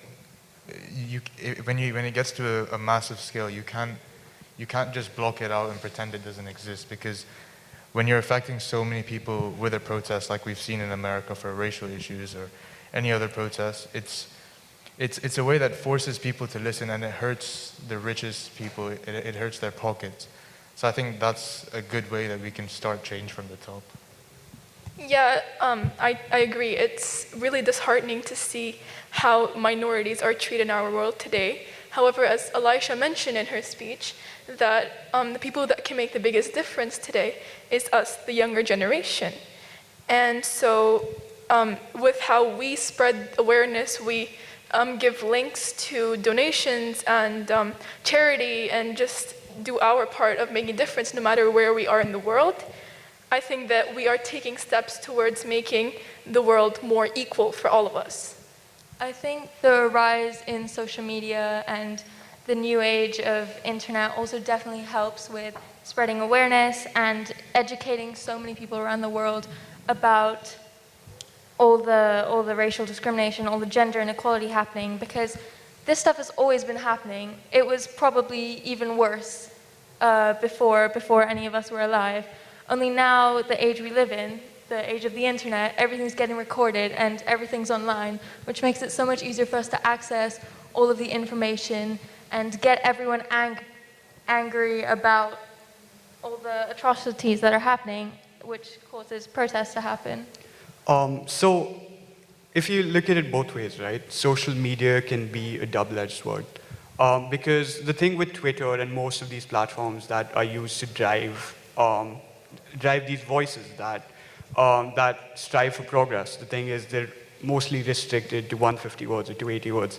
And if you're talking about something as complex as political systems and inequality, 280 words is not enough to express that change. And what happens with that restriction on Twitter is that we result in name calling. The society results in driving that gap between conservatives and liberals further. The problem with that is we kind of do this name calling thing where they call us, conservatives call liberals something like communists, and we call them racist.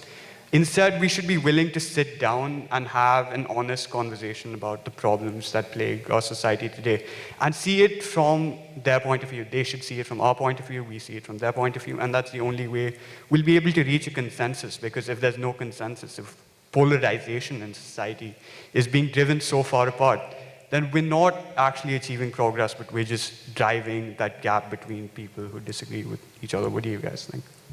Yeah, I don't think you'd ever be able to reach a consensus or something that makes everyone happy, but it can be done by compromising, and us insulting each other or insulting the other side, the side you don't like, just drives us further apart and throws more walls up, as we're not willing to look at the other sides and not willing to come up with a compromise. Exactly, and we don't realize how interconnected all of these inequalities, all these problems are. For example, we wouldn't realize that, for example, in production facilities of, for example, fashion and retail and textiles, 68% of production facilities don't maintain gender equality. So now, we might wonder how gender equality equates into the landscape of labor inequality. Well, take for example the country of Bangladesh. There is an overwhelming majority of females working day and night only to earn $3.3 daily. And as Elisha said, the daily average for the rest of the world is 5.5. That's a $1.2 decline, and that's more than enough to make this as big of a problem as anything else. All right, guys, so she spoke about Bangladeshi workers. I have this social experiment for everyone here. So if you could just pay attention and pull your phones out, right? Feel every single groove, camera bump, and every power outlet there is on your phone. How many sweatshop workers do you think died or went and worked under strenuous conditions to create what you're holding in your hand right now? How many blood, sweat, and tears of little children went into testing the water resistance that you have on your phones? And here's the thing, right? We have the ability to make radical reform. If you see with Apple a few months ago, right, in Coimbatore, in India, there was a furor over the treatment of workers, and what happened with that is because there was a public furor, Apple stepped in and took decisive action against their subcontractors who were conducting these actions, right? So it's our voice to rise up. It's our job to rise up and show our voice to tell everyone about this systemic inequality that is there in society, right? If there was no furor, it would have gone unnoticed. So it's always good to speak up against such problems. You talk about all the disadvantages of sweatshop and the factories and everything, but then if you were to put away your morals for a second and look at the alternative, all those low-skilled workers would either be unemployed or have to turn to something like subsistence farming, which both unemployment and subsistence farming both have larger negative effects long-term. environmentally and economically. So while on the surface the sweatshops might seem monstrous or inhumane for the atrocious working conditions or the child labor or the low pay, would the alternative of unemployment be better? Okay, so that's a really interesting question, because looking at this whole system of unemployment and of sweatshop laborers in the first place in countries like Bangladesh and India and Ghana, there can be seen patterns of increased job opportunities for people that are living in the rural areas coming to the industrialized areas for work.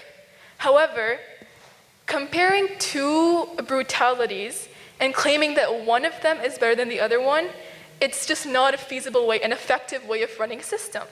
So instead of comparing two states' conditions of poverty and measuring which one has it worse than the other, we should work towards eradicating the whole thing as a whole, doing things like providing literacy to everyone in a country for them to actually understand what's happening to them, and decreasing the demand for these countless sweatshops to make garments in the first place, for them to run, not in this way, and to basically make use of our power as the influential side of this socially unequal spectrum.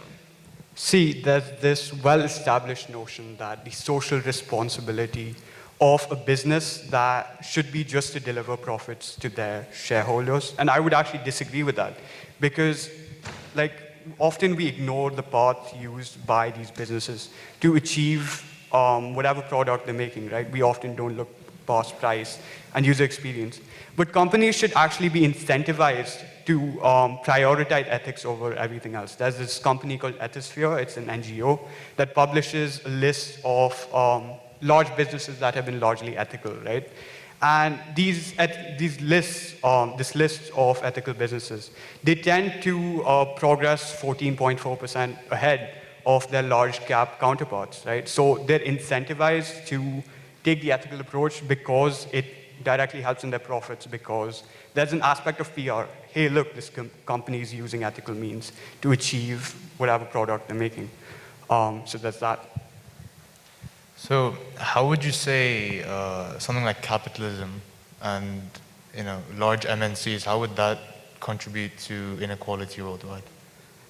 So we've been echoing the same things again and again. The workers under most large companies, I'm not saying all, but most large companies, they work under inhumane conditions. They work long, strenuous hours. They deny their wages. And most importantly, they go down this path of depression, and they go down this path where they're not able to give enough back to their family. So the idea behind, I'm not saying capitalism is bad, right? There's good things to it, and then there's bad things to it, right? But it's always good to hold the people, the rich and powerful, accountable for their actions. Like I said earlier with Apple, the furor in India, caused them to suspend temporarily their activities and then resume again after they investigated what was happening.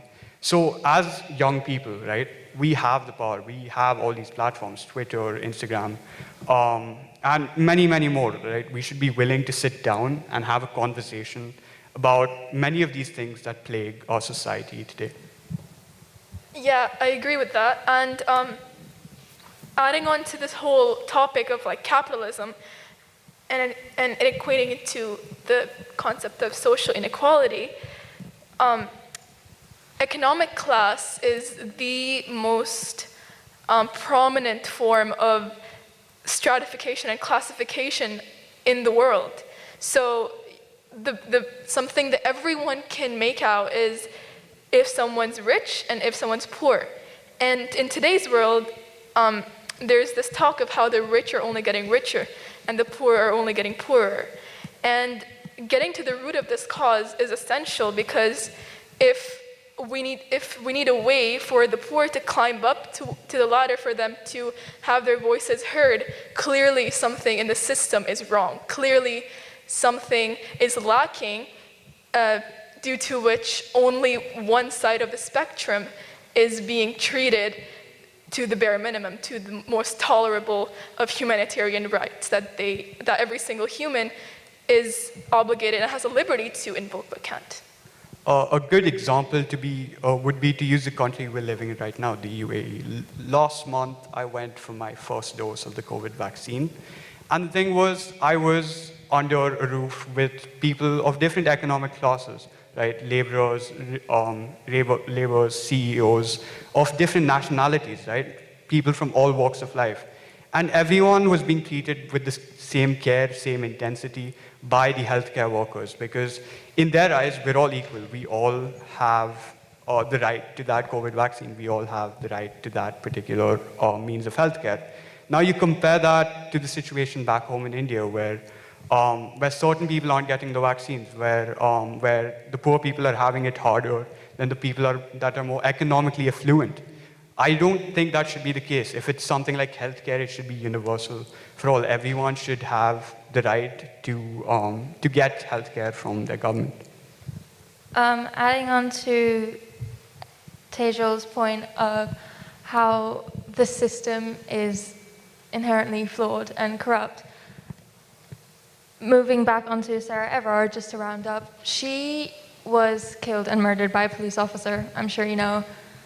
Why are women and ethnic minorities, like in America, the police brutality cases are through the roof?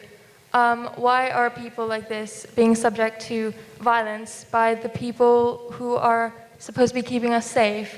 How are we supposed to be trusted and feel safe in a society when the people who are supposed to be keeping us safe and taking care of us are basically the ones killing us and putting us at the risk? I think that's the biggest problem, is accountability. Everyone feels like they're protected by the law, or they have some sort of barrier that prevents them from being held accountable for what they've done or allegedly done. So I think the first and best step that we can all take is holding each other and ourselves accountable for whatever mistakes we do make.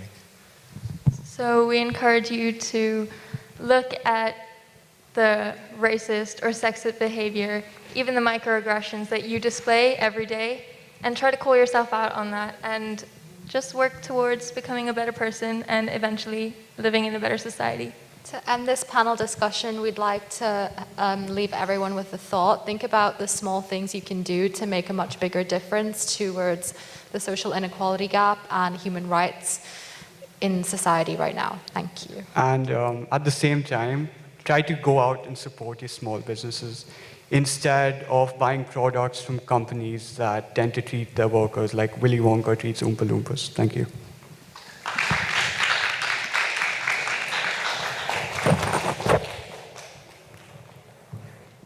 Thank you so much, Social Inequality, for that brilliant discussion. With that, we come to the end of our event. 3 hours. That went by quick. Firstly, I'm at a loss of words for the type of collaboration and conversation that took place from all the speakers and panelists. So thank you. All of you have done exceptionally well and deserve a huge round of applause.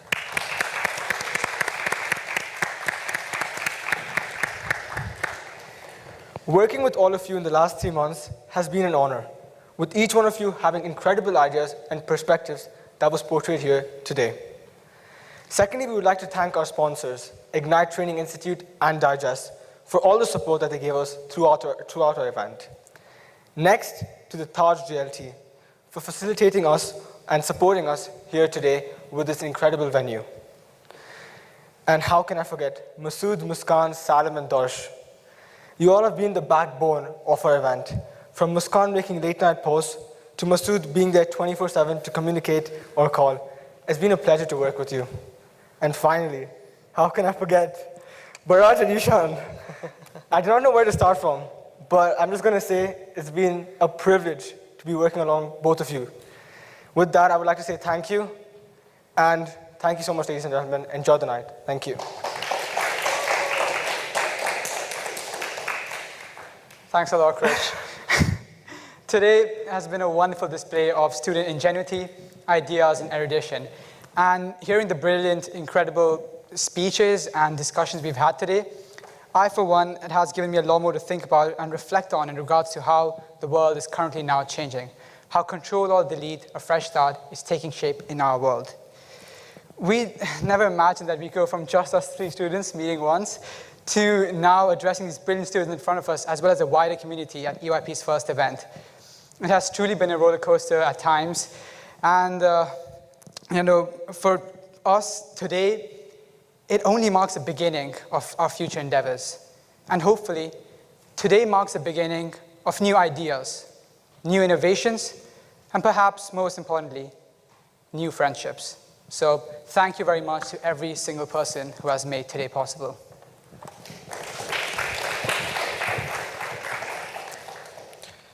We would like to thank everyone for coming along and watching this event, because we feel that without your support and without especially the speakers and panelists' efforts, thorough efforts within the event, none of this would have been possible.